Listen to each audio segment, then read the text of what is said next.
welcome to the Big Seance podcast. I'm Patrick Keller of BigSeance.com, and this is a place for an open discussion on all things paranormal, but specifically topics like ghosts and hauntings, paranormal research, spirit communication, psychics and mediums, and life after death. So basically, anything that pops up in my paranormal world. The candles are already lit, so you might as well come on in and join the seance. Have you heard of Nurse Hadley? There's a pretty good chance that you have. She's wildly popular on all social media platforms, but on TikTok, she currently has 1.6 million followers. The powerful hospice stories she shares led to the book we're going to talk with her about today. Here's Hadley's bio. Living outside the vibrant city of New Orleans, Hadley's world revolves around her incredible family, her husband, and 3 children. In her journey as a registered nurse, she's been lucky to gather 8 years of experience, with a significant portion of that time spent in the realm of hospice care. Through these experiences, Hadley managed to glean some insights into the intricate world of healthcare. Online, she goes by the name Nurse Hadley, where she tries her best to share the moving stories that have touched her deeply during her tenure as a hospice nurse. Beyond the nursing realm, Hadley Vlahos is very proud to be an author. Her book, The In-Between, Unforgettable Encounters During Life's Final Moments, managed to find its way onto the New York Times bestseller list for over 2 months. Actually, I think it's over 3 months now. In this book, Hadley attempted to intertwine the poignant stories, life lessons, and the wisdom her patients have shared with her.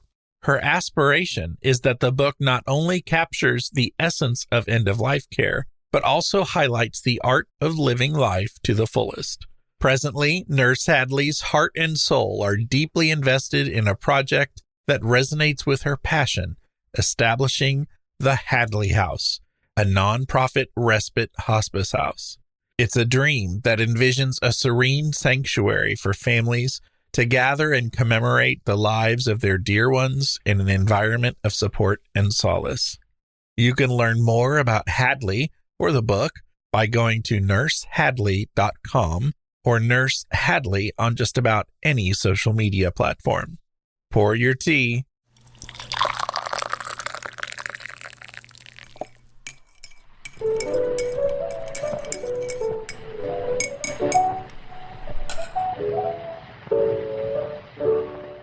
Today, I am so honored to welcome Hadley Vlahos to the Parlor, but you might know her better as Nurse Hadley on all social media. So welcome, Hadley.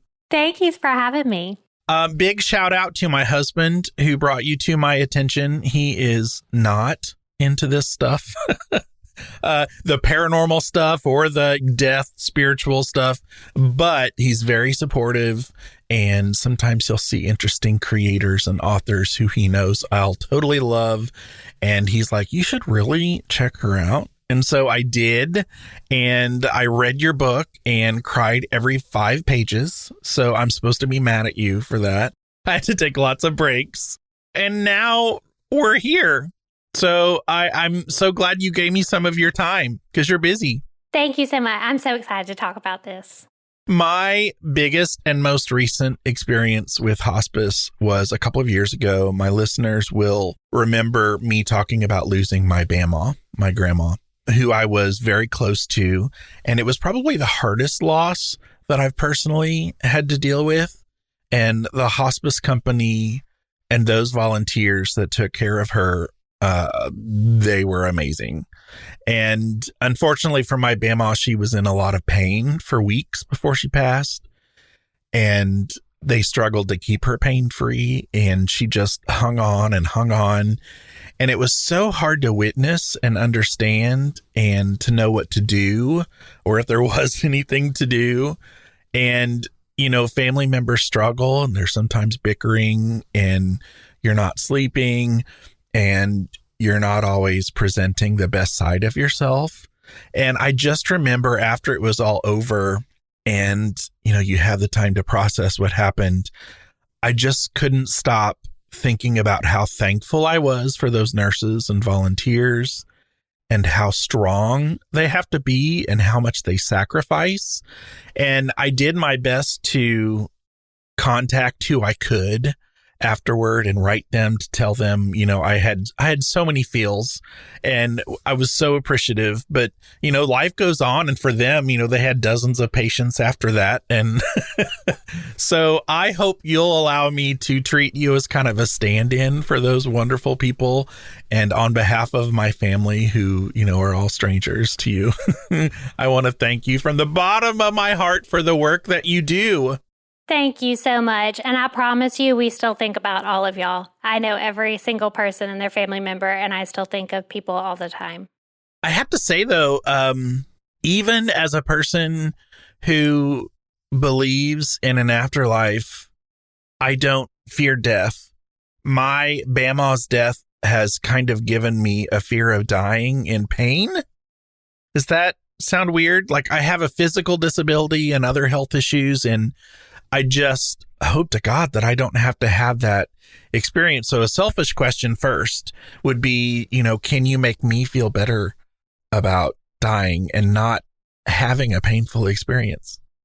I don't know when your grandmother died, but over the years, we have the opioid crisis in our country. There has, in my opinion, become less of a stigma around giving medications. The first few years that I was working in hospice, I've been a hospice nurse for going on 7 years now.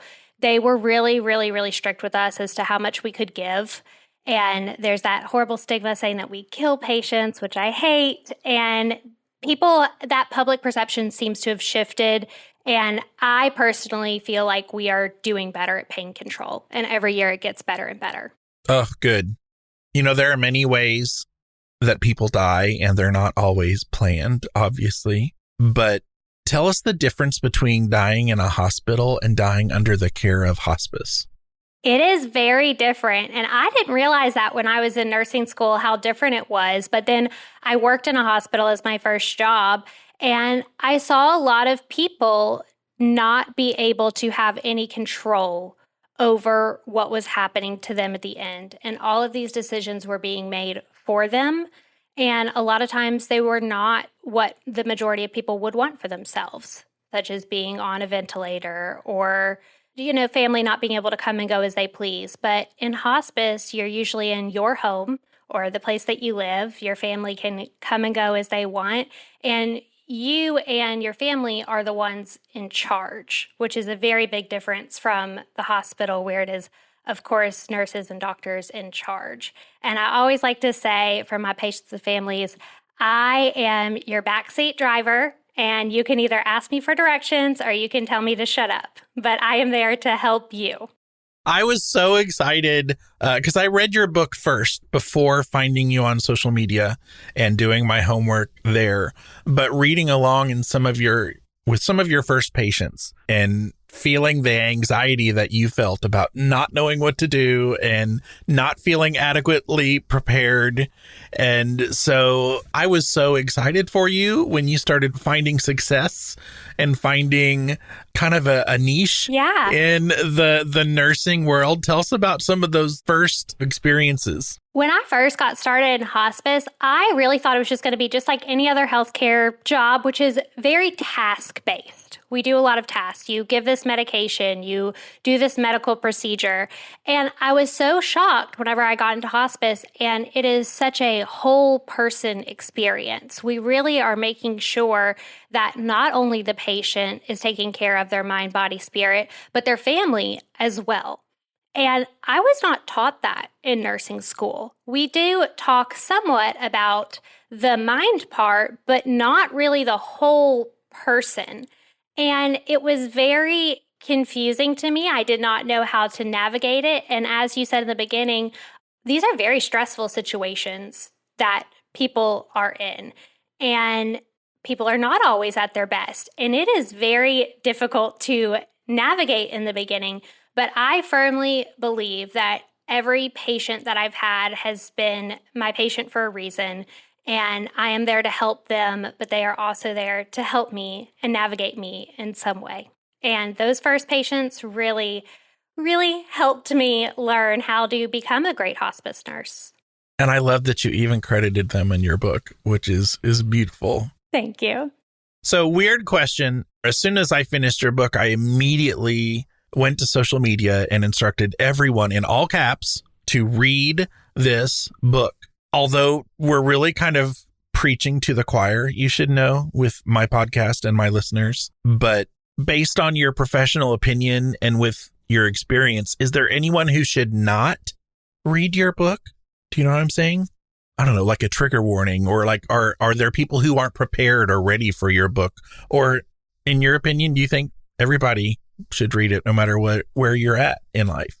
I actually really worried about this before the book came out, and I was not sure how certain people would take it. And I had someone ask, they said to me, I have religious trauma. Should I read the book? And religion is such a sensitive topic. And anyone listening, I do not come at this book from a religious standpoint at all. It's very spiritual, but I do share my own upbringing in the church. And so I did share that and say, you know what? I don't really know. If you have religious trauma, maybe you don't want to read some of these things. But I've been really shocked about the amount of people who say that this helped them with religious trauma. And they loved reading a book that says, yes, I was raised in the church, but I have now taken care of people from all backgrounds, all denominations, and I see that it can be beautiful and peaceful no matter what. And they said that it has helped them. And I appreciate that, because even though it was a very different book, it was more of just a spiritual book. It was a book that helped me start on this journey and ended my fear of death. You know, I also grew up very religious, and it was a book that just freed me from a lot of that. So I'm sure this book can be that for a lot of people. Can you explain, and I've heard you talk about this also on TikTok, explain hallucination and why you are confident that a person at the end of life seeing dead loved ones, which you've experienced a lot of, why you feel like they are not hallucinating. And this is what my audience is going to eat up. I definitely get how a lot of people think that whenever people's deceased loved ones come to visit them at the end, that they think it is hallucination, because that is what I thought in the beginning, because that is what we're taught in medicine. And then I started to really see it a lot, and I would notice that my patients were not confused otherwise, and they could talk to me normally. So I would have patients talk to, say, their deceased mom, and then turn to me and go, oh, was your kid sick last week? Are they doing okay? And I'm like, yeah, they're doing great. So they have this awareness. And the other differentiating factor is that I have patients that do have hallucinations. Like, they'll take a medication for the first time and they'll see, say, a spider on the wall, or they'll be like, is that wall moving? And I'm like, no, the wall is not moving. You're not taking that medicine anymore. And so I can see the differences. It's not like people only see their deceased loved ones. And the biggest difference is that they are not confused, and they talk to these people just like you and I are talking right now. I just can't see them. And over the years, I've come to feel like I'm the one not in the know, and they know more than I do, or they can see stuff I can't see. You even said, I forget if it was a video or if it was in your book, but you have experiences of patients that have not taken doses of either the medication that you have available or the pain meds. And so that it couldn't have been something induced by medicine, right? Yes, I have patients on no medications at all, not even Tylenol or an aspirin, which is so crazy to think that you could be like 95 and on nothing. But I have patients on nothing, and they will still see deceased loved ones, which is just incredible. I've mentioned this before on the show, but I get so parsed right off when I hear of people who are at the bedside of someone who is seeing loved ones who have already crossed over, and they try to correct their loved one by saying, no one is here. And I'm thinking, you are such an asshole. Who are you to mess with what's going on? And I realize that, like I said, people are in different places in life, and some are more spiritual than others. But I can't imagine telling someone in that stage going, no, that is not your father or whatever. And there are a few instances of this that you describe in the book. What are some of the conversations that you've had right there in the moment when this happens? And how do you gently deal with it? Because like you said, you're in the back seat. Yes, absolutely. And I think a lot of times it's concern. I was like that at first too. I was like, how dare you do that? Because I do believe that they are seeing their deceased loved ones. And then whenever I really sit down and talk to them, they're scared. They know that that means that something is quote unquote wrong with their loved one. And a lot of times people do think it's a hallucination. So they think, what is wrong with my loved one? Why are they hallucinating? They have been fine up until now. What is going wrong? So I think it's more fear. And so they think, oh, if I say, oh no, everything's okay, there's no one there, that it'll stop and things will go back to our normal. But that doesn't happen. And instead what happens is that I will come in, and of course I have a relationship with these patients too, especially older men. They will totally shut down and they don't want to be perceived as crazy or not with it, and they will stop saying anything, and you really lose that moment to really connect with your departed loved ones as well. Have you had any of those moments where you felt like the patient was having a bad experience when they're seeing, loved ones come across, dead loved ones? Or is it always positive? I'm just like, I can't imagine, especially if you all of a sudden see your dying loved one smiling or happy and seemingly in a good place, why you would be concerned about it. It just seems weird to me. Yeah, I've always wondered if I will see someone who is freaked out by it, since they can know that they're still here and they can talk to me and see me. But it really does seem to bring this sense of peace. And I have even had patients like Sue in my book who had a lot of anxiety around death. And when she thought she was dying due to a breathing issue, she was really scared. And then a few days later, her husband, who had been deceased for many years, came to get her. She was still having those same breathing issues again, and she was actually dying this time. Her fear was just completely washed away, which I also just think is so incredibly interesting. Have you ever seen anything with your eyes? I know that some people, if you look back at some of the research on this, like I think of, do you know Elisabeth Kübler-Ross? Yes. Some of her research, I think, talks about people that will see like mists. Have you seen anything like that? I never have seen anything. Some of my coworkers say that they have, but I've never seen anything. And another one who's done a lot of research is Dr. Christopher Kerr. He is a hospice physician who interviewed over 4,000 patients as they were seeing deceased loved ones, and really talks about the difference that he sees between hallucinations and seeing deceased loved ones. And he hasn't seen anything either, but I think that some people have that ability that I just don't have. Right. I mean, I have such bad vision anyway. I always figure the last possible way I'm going to experience a ghost is going to be with my eyes. I kind of think you could be the next Elisabeth Kübler-Ross, by the way. Oh, thank you. I appreciate that. When I read your book, I had like her in the back of my mind, and you are such a young person with like such a huge life ahead of you. I'm like, man, she's going to do some work in this area. I hope so. And I know you've talked a lot about this too, but what are some of the biggest myths about hospice that you would like to crush? One of the biggest ones, like I said earlier, is about morphine and that we speed up death, which I hate that. But the statistics and the studies show that people actually live longer on hospice.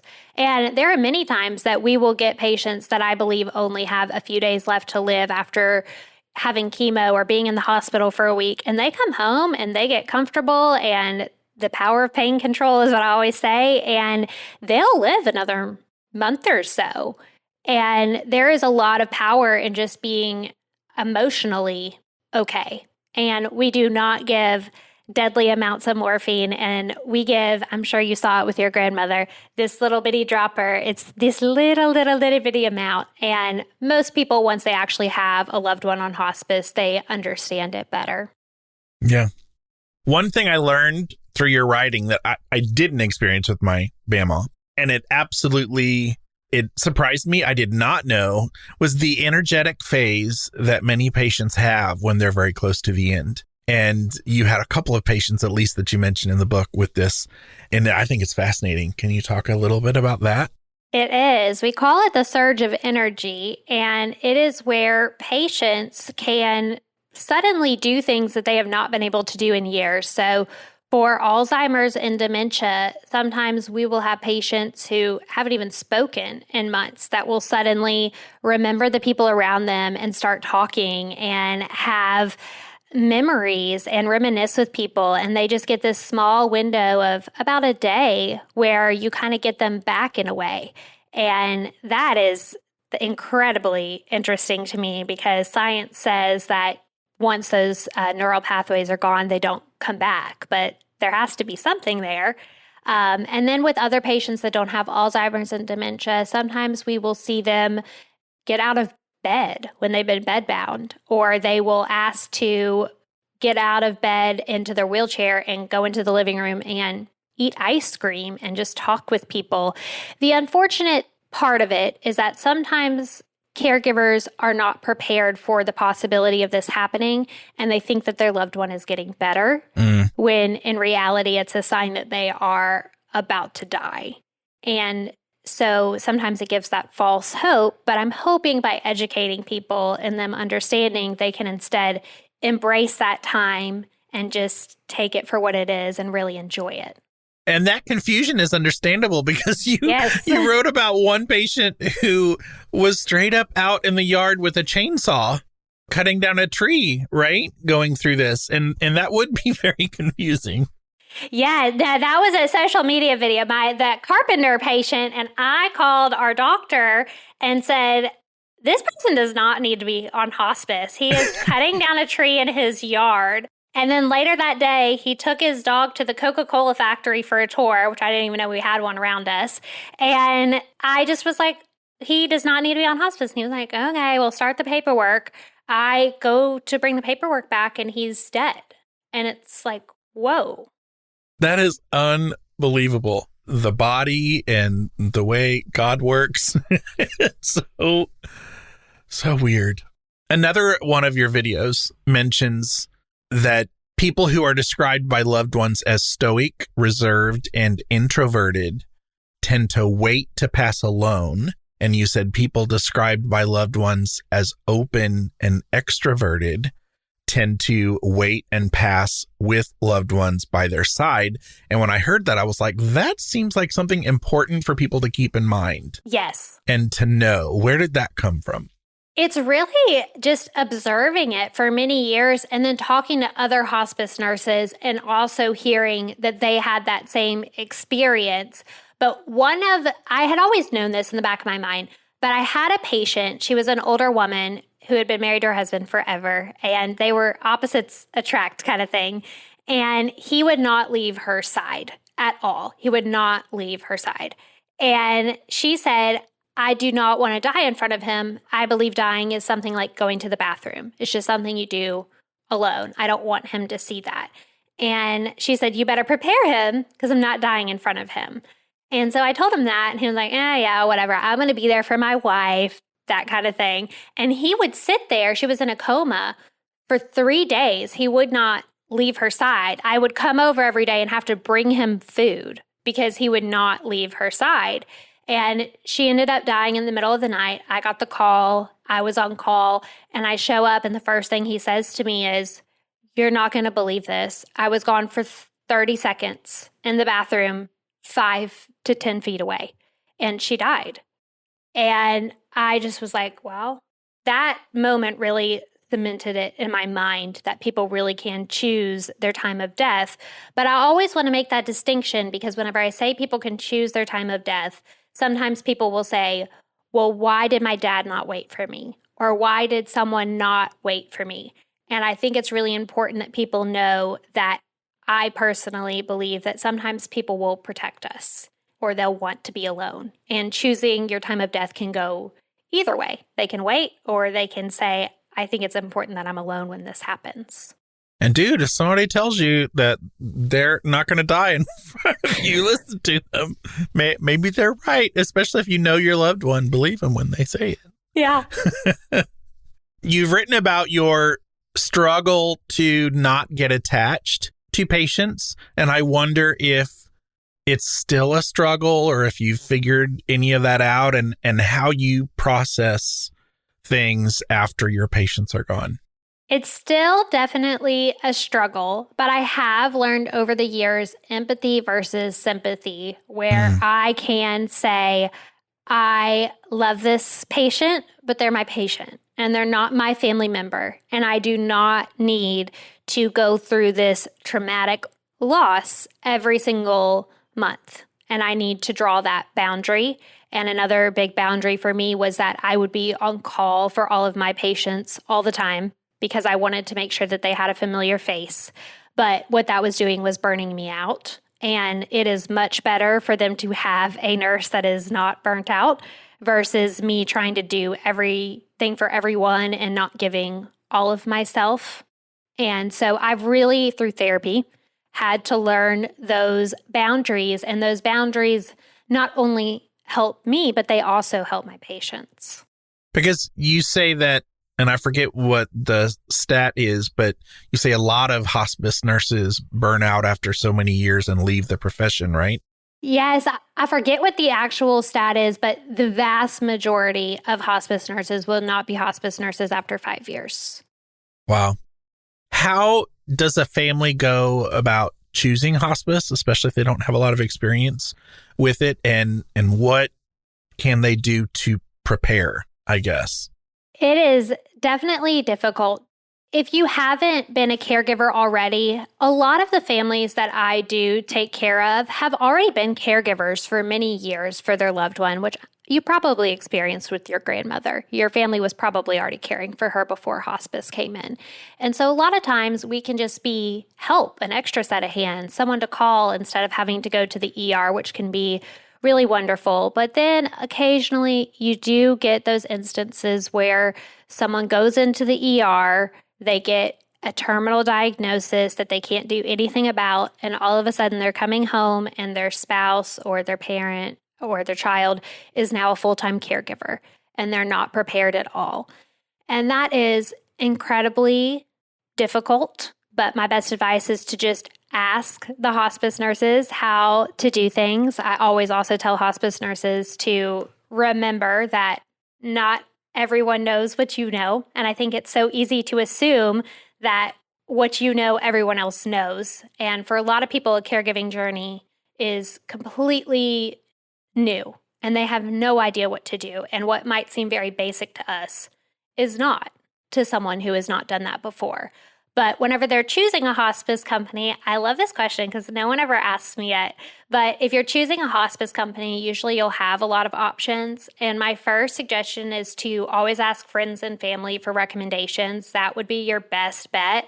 If you don't have any friends or family to ask, I would ask your doctor or if you know any nurses, because hospice companies will get reputations for better or for worse. And usually people who are in healthcare can tell you which ones are the good companies or not. Thank you for that. You talk in the book about lessons you've learned about how to treat people, which I think is kind of a cool little bonus of the book based on things you've either seen or how you yourself have been treated. And so I wonder if you want to talk a little bit about that too. Yeah. So part of my book, one of the chapters' name is Babette, who was my mother-in-law. And an incredible challenge for me was that a year into my hospice journey, I was forced onto the family side of things. And my own mother-in-law had brain cancer and was put onto hospice. And she ended up in the ER before she was placed on hospice. And all of a sudden, I was visiting her in the place where I was trained to be a nurse. And I was on the other side of things. I was not following a nurse around and in that position of power, so to say. I was now a family member. And I felt very helpless as I watched these nurses that I learned to be a nurse under really not have respect for patients, and were not kind and empathetic. And I had never until that moment really made the connection in my mind that how you treat patients can make a world of a difference. And what might seem like just a chart number to us can be the difference between someone feeling like someone has a good death or not. Mm. And how we treat people can be incredibly important. And it is so important to really make sure that we're putting kindness into the world and we are leaving every patient better than when we encountered them. How do, and I'm going to include doctors in this too, how do medical schools and nursing schools need to change in order to adequately prepare our future nurses and doctors for end-of-life treatment? We need to start by teaching it. So we did not, I didn't learn. Duh, yeah.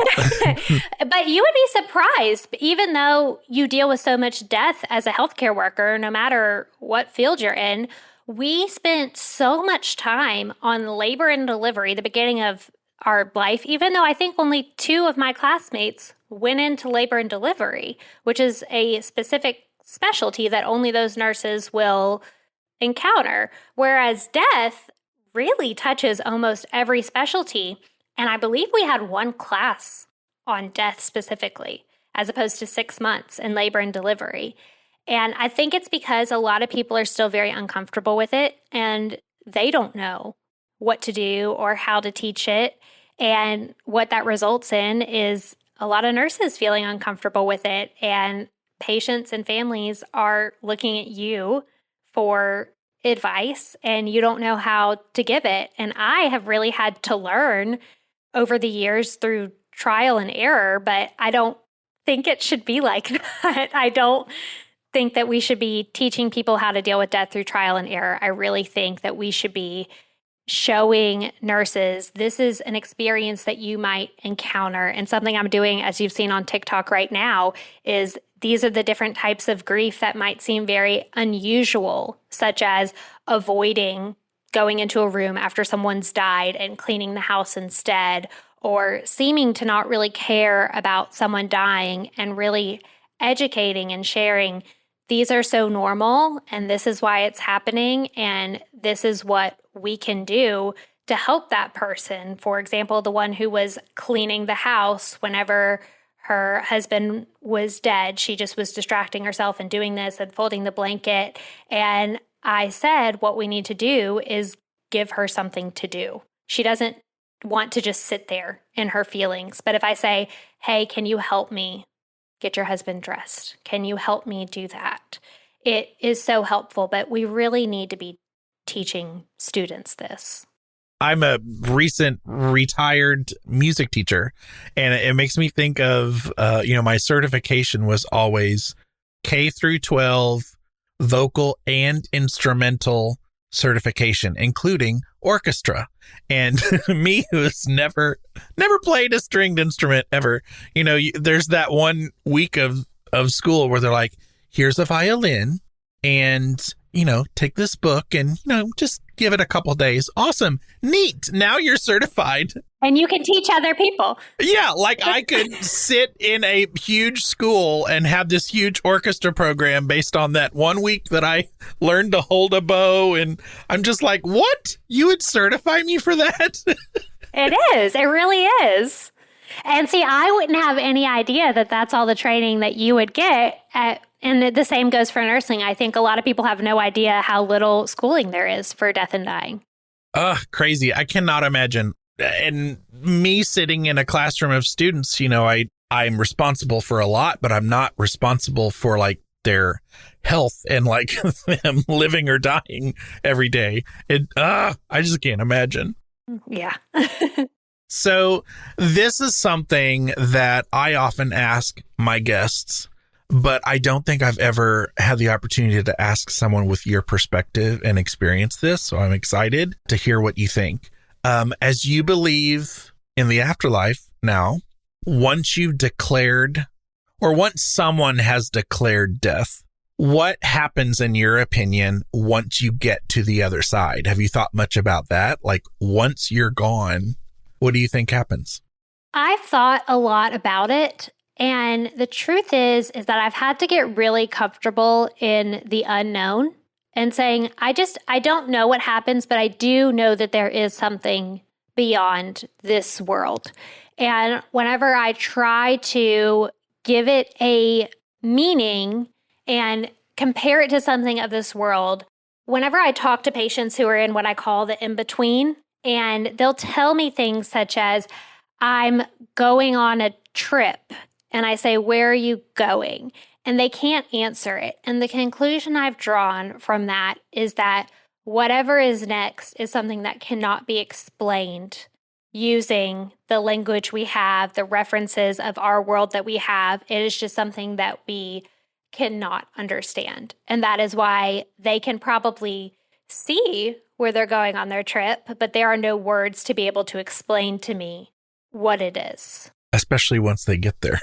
Yes, exactly. Yeah. I guess a big consensus that I feel like I've gotten with a lot of I know I've asked scientists that and therapists that and a lot of psychics and mediums. And what I've gathered is that many of those people feel like it's what you expect. Like everybody has a different experience. Like if you, for example, expect to see Buddha or Jesus or what animals are going to come greet you or what loved ones. And I guess I kind of like that idea. Yeah. I can start thinking about who I want to see and all of that. Yeah. I mean, that's definitely nice to think of. But, I'm really not 100% sure, but I have really had to get comfortable in that because that is not always easy to get comfortable with. Right. Right. And especially when you're caring for others, you also don't want to bias them, I guess, with what your thoughts are. That's probably important. It's extremely important. And it's something that that's something else I wish we would teach in nursing school, that you cannot bring your own beliefs to a room. You need to leave them at the door. And some of your patients expressly tell you that, right? Like, I do not want a hospice program that is going to force religion or whatever. Yes, absolutely. I thought that was interesting just because I love it and saw it on TikTok. Will you tell us about a top secret red beans and rice recipe that you were gifted from a patient? Do you remember that? Yes. Oh my goodness. I was just thinking about them the other day. I had a patient here. I'm near New Orleans now. I used to work in Florida, and he was a chef his entire life, and I became incredibly close to them to where they were calling me their granddaughter. They did not have kids. And I loved them so much. And after he died, he had this top secret red beans and rice recipe, which he made a few days before he died. And he let me sit there with him and talk with him while he was making it. And his wife gave me that recipe in the note where she said, thank you for caring for my husband. And what really got me was you do a video where you are making that recipe, and you pointed out the moment where you could smell the recipe, the moment it started smelling like it did when the patient made the recipe and what the house smelled like. And I was like, oh, you got me. Yes. And he's so funny. And something I didn't share in that video was the way this even came up is that I walked in one day and I could smell the red beans and rice. And I said, oh, I tried to make red beans and rice the other night because this is when we had first moved to the New Orleans area. And it was horrible. And my husband tried to be nice and eat it, but it was horrible. And he goes, well, take me through what you did. And so I told him, and apparently you have to soak the red beans in water overnight, and that's what makes them soft. I didn't do that. He was like, wait, did you served your husband dry red beans? And I was like, I guess so. And he was like, oh my gosh, your poor husband. Oh, I'm praying for him. That sounds like something I would do. Yeah. Not a chef here. Not a chef at all. And neither is my husband, although I would say he might be better than I am. But yeah, we need some secret recipes. I'll tell you that. Yeah.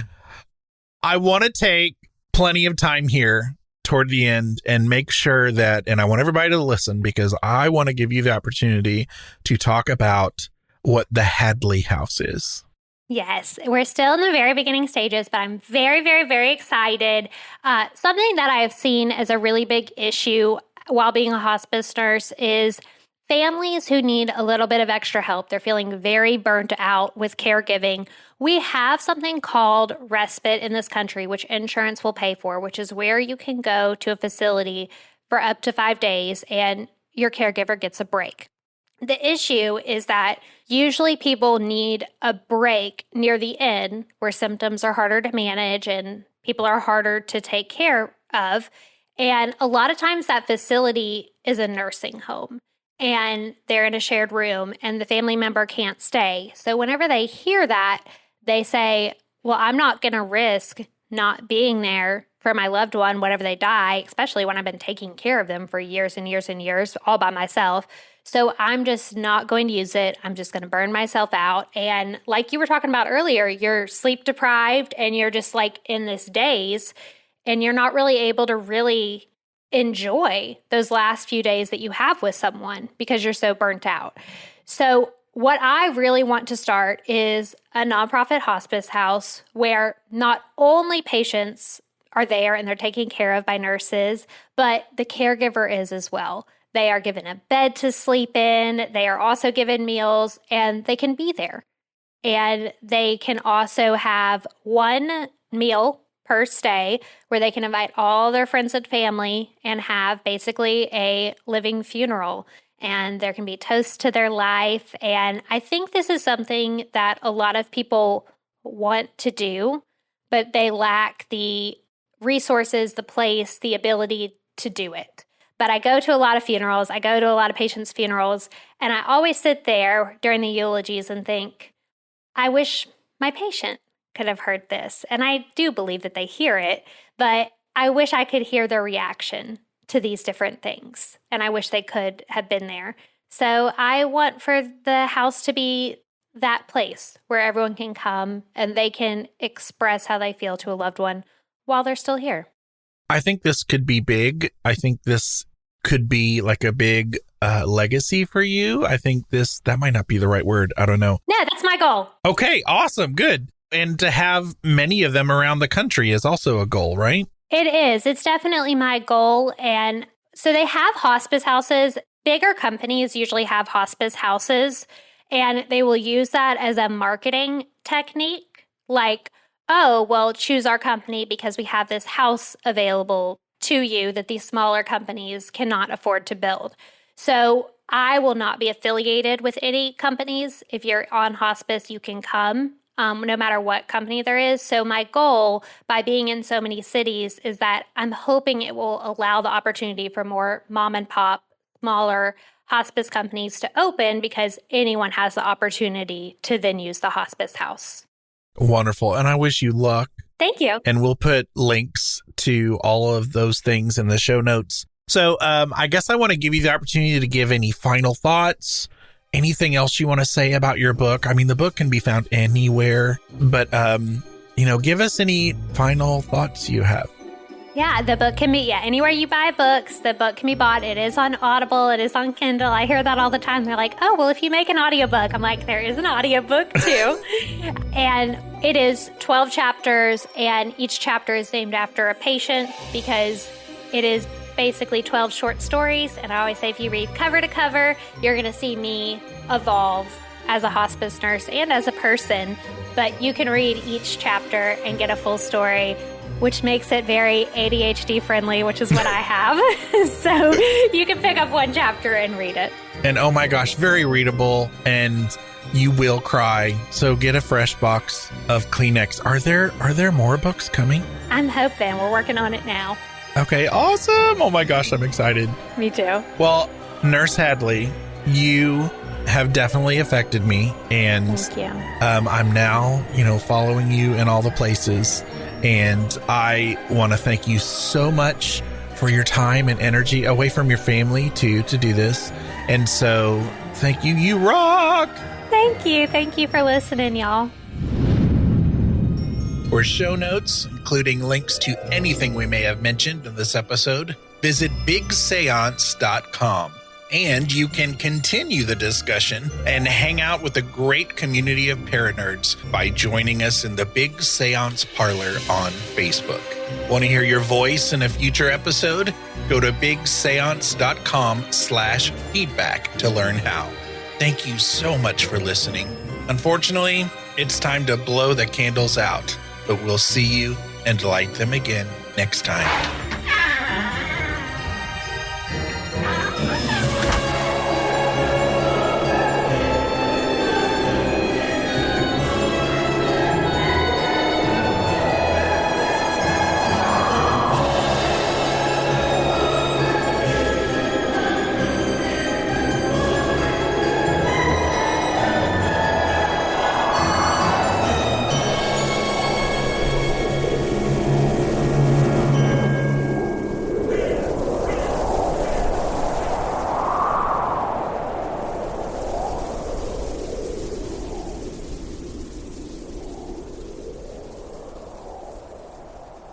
Thank you to the following super Paranerds who support the show at patreon.com/bigseance. Jennifer Scanlon, Michael Henson, Daryl, Anne-Marie Sullivan, Natalie N., Kim Robb, Josiel Lorenzo, and Susan Davey. My supporters at the Parlor guest level, who can be found at bigseance.com/parlorguests, are Allie of Hocus Pocus Collector, Anne Rekovich from OzParatech.com, Dina DeCastro of Dina DeCastro Astrology, Janae Michaels from Grey House Tarot and Farm Artifacts, Amy Park Gedicke of amyparkg.com, Lonnie Scott from WeirdWebRadio.com, Lena and John of Carbon Lilies, Midge Munster from MidgeMunster.com, Diane Razmataz, Tracy King, Andrew Watson, Amy Taylor, Christine Rath-Selhe, Mindy Kentop, Hope Battaglia, Cass and Bailey, Melissa Armour, Janet Shaw Binns, Bruce Williams, and Christopher Kohler. And I currently have 4 awesome listeners who support the show at the $10 level, which, as you know, isn't even a thing. Those awesome Paranerds are Glenna Becker, Steve Skinner, James Wilfong, and Peggy Hagan. Want to know what's even better than the completely made-up $10 level? The completely made-up $20 level. And who are they? Norman and Linda Keller and Kevin Gilbert. Thank you, Paranerds.